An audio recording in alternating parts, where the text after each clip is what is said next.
Now, Aqua Air Africa and Moiponi Group Investments launched an atmospheric water generating plant in Ga-Rankuwa yesterday, aimed at tackling the critical scarcity of potable water in South Africa.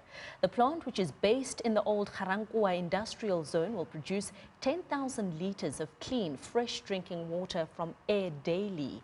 Aqua Air Africa plans to expand production to 1 million litres per day, and thus creating a sustainable water technology solution to address South Africa's looming water shortage crisis. Well, for more on this story, I'm joined now by Keamogetswe Matsho, Aquar Air CEO. A very good afternoon to you, and thank you so much for joining us. Good afternoon. Thank you for having me. Tell us a bit about this project. It's a very ambitious project and a much needed one. I mean, when we speak about the issues of clean drinking water in the country, about 65%, I think the figures say, yes, of people have access to actual clean drinking water.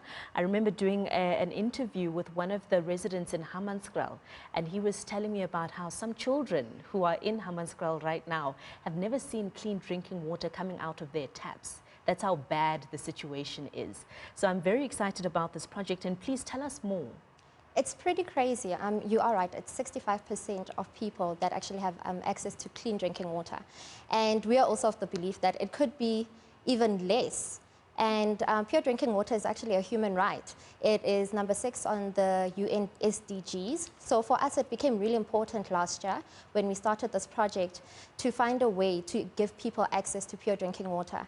As a company, we have a mission to really declassify and depoliticize clean drinking water. You and I are able to have clean drinking water at the moment, but plenty of South Africans cannot say the same thing.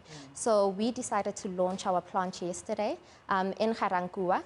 We bought a dilapidated factory through our sister company called Moiponi Properties, and we created over 20 jobs. And we renovated the place, worked with 38 small businesses, and now we've got a plant that produces clean drinking water and changes the lives of over 100 people. That's amazing. I mean, we're on the screen right now showing you images of that plant and exactly how it works, but I really want you to speak us through this. I mean, earlier on I spoke about how this plant will produce 10,000 litres of clean, fresh drinking water from air, yes, daily.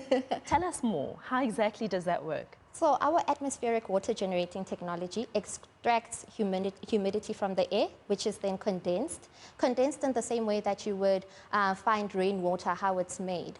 So our technology is inspired by nature. We produce pure drinking water that that's the way God intended for you to drink. After condensation, our water is purified, filtered, UV sterilized, and ozonated so that you actually kill any airborne pollutants, contaminants, and you're getting fresh drinking water that tastes like rainwater. Sure. Yeah. I mean, this sounds very complex to me, yes, from someone who doesn't work in this sector. And so I must ask, when we speak about then pricing, yes, if you're to sell a bottle of, this type of water, is it not more than a normal price of bottled water? Absolutely not. Our pricing is quite competitive. We are there with basically your economy and premium brands. We have really positioned the brand in that way. So it's quite affordable, and we're also going to be going into bulk water supply. At the moment, we are not in retail, but we are engaging national retailers in order to sell our bottled water, which is actually a byproduct of the technology. With the technology, we aim at partnering up with your Department of Water and Sanitation and the private sector to actually give access to pure drinking water to the people who need it the most. Sure. Yeah. And I mean, this particular plant is in Ga-Rankuwa. Yes. You've spoken about how you were able to create jobs, but yes, then how do the people of Ga-Rankuwa then benefit from this type of water? Are there tanks that have been set up for them to be able to access the water? How would it work for them to be able to benefit, really? Okay. So basically, we launched yesterday. So before that, we were just finalizing the installation and commissioning of the plant. But the community of Ga-Rankuwa will definitely benefit from us being able to produce this water on site.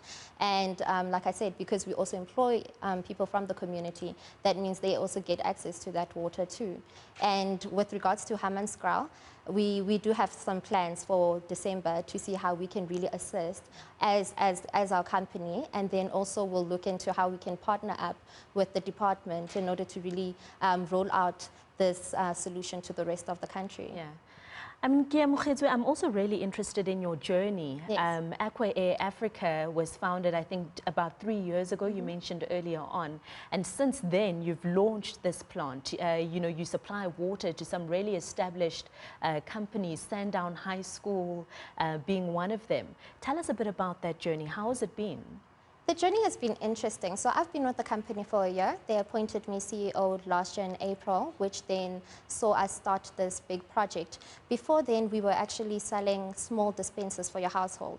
So with atmospheric water generating technology, you can also have a small dispenser in your household instead of you purchasing tanks and, you know, a dispenser and, you know, the guy who's supposed to come fill it up doesn't arrive. Then you would be able to produce pure drinking water in your household. Sure. 33 liters of water. So we also sell that. We started off with that business, and then we realized that we need to look at producing water on a large scale, and that's how the Aqua Air Ga-Rankuwa project started.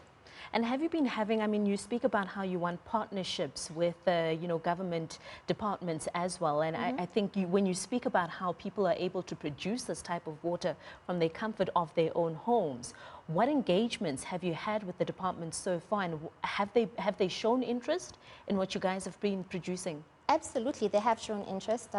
We are engaging the minister and the minister's spokesperson. So definitely, we will talk about it, you know, once we have something solid. But they are definitely showing interest, which is exciting. They had also invited us to attend their launch of the master plan on Thursday. So we were one of the exhibitors. They did come to our stand, and you know, we really received a really great response. Even with the launch yesterday, we had, you know, individuals from the municipality of the Northern Cape, from KZN. So we have really gotten a good you know, exposure and interest from the public sector and the private sector. So there are some companies we are engaging within, you know, the industrial sector that really need water. I mean, with the industrial sector, they are the most affected, because without water, then business close. And if the businesses close, people don't have jobs. Yeah. I mean, you speak about the Department of Water and Sanitation and the minister, and when she was here, she spoke about some of the challenges that they've faced in many of the water projects that, you know, they wanted to embark on. The Guyani water project, riddled by corruption, the water project in Lesotho, which has also been delayed over the years. And so I must ask you, what exactly are the challenges when it comes to supplying, you know, people of this country with clean drinking water?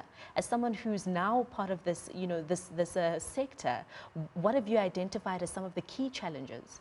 You know, we've got two problems. We've got water scarcity, and then we've got water contamination.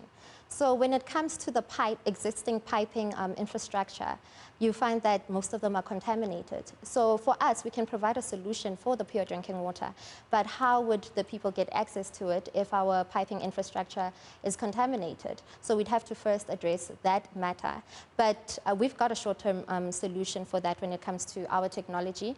If, you know, in disaster areas and areas like Hammanskraal, where you're currently having tankers traveling there and delivering water every single day, instead of that, you can just place one of our units there, and we can just install a tap, and people can just get water easily like that. And you know, you would not have a problem of maybe the tanker is stuck somewhere. They would be producing pure drinking water on site.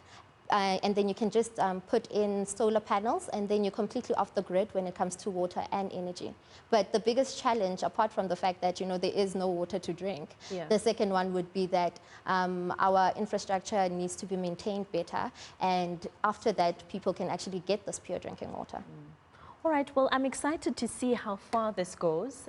We wish you all the best on this project. It's absolutely amazing. I would love to come and visit this plant and see exactly how, you know, clean drinking water is made out of air. It still boggles my mind. Thank you so much for joining us, Keamogetswe Matsho, the Aquar Air CEO.